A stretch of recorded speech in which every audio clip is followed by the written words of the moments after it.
السلام علیکم گریڈ 4۔ آج ہم آپ کی کتاب علم و ادب سے آپ کا جو آخری سبق ہے شیخ سعدی کی حکایتیں، صفحہ نمبر 97 سے قواعد حرکات کی علامتیں جنہیں اعراب بھی کہا جاتا ہے کو سمجھیں گے۔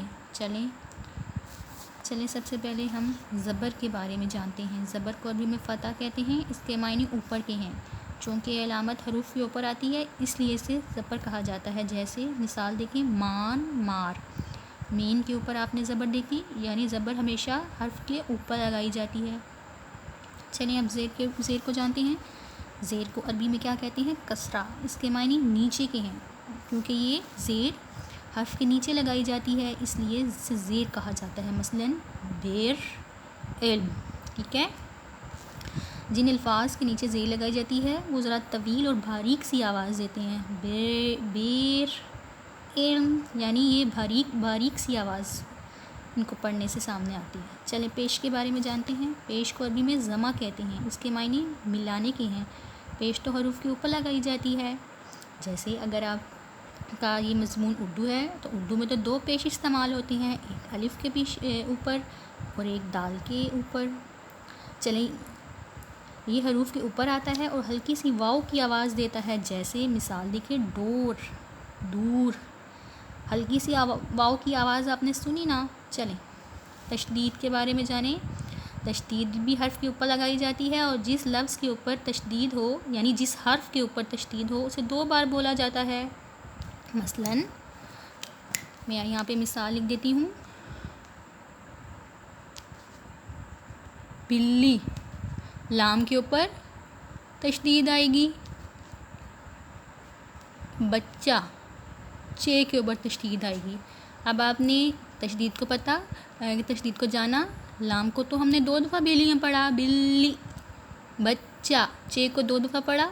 اس طرح جس حرف پہ تشدید لگائی جائے اس حرف کو 2 بار بولا جاتا ہے۔ چلیں مد کے بارے میں جانتے ہیں۔ الف کو جب کھینچ کر بولتے یا پڑھتے ہیں تو اس وقت اس پر مدہ یعنی علامت لگا دیتے ہیں۔ آپ کو پتہ ہے مدہ کی علامت یہ الف پہ ہی لگائی جاتی ہے۔ جیسے آم، آن، یعنی جب الف مدہ لگایا جائے تو اس کو الف کو تھوڑا لمبا کر کے پڑھتے ہیں۔ تنوین کے بارے میں جانتے ہیں۔ اس کے معنی نون کی آواز پیدا کرنے کے ہیں۔ جب یہ علامت کسی حرف پر ہوتی ہے تو اس کے آخر میں نون کی آواز نکلتی ہے۔ جیسے فوراً، اتفاقاً، آنن، فانن۔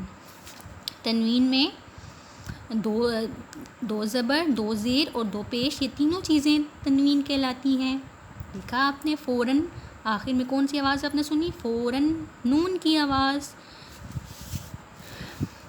چلیں یوں آپ نے آج قواعد حرکات کی علامتیں جانی۔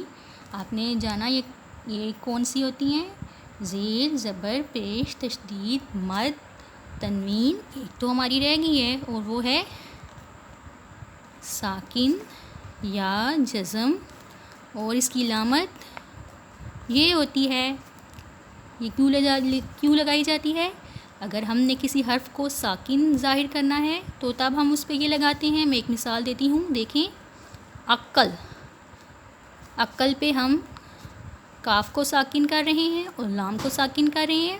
اب آپ نے ساکن یا جزم کو بھی جان لیا، اور یوں آپ حرکات کی علامتیں جاننے کے بعد آپ یوں جان جائیں گے کہ کس طرح الفاظ کو تلفظ کے ساتھ ادا کرتے ہیں۔ اگر آپ کا سوال آئے کہ جملوں پہ اعراب لگائیں تو آپ اس کو سمجھنے کے بعد اس کا جواب دینے کے قابل ہو جائیں گے۔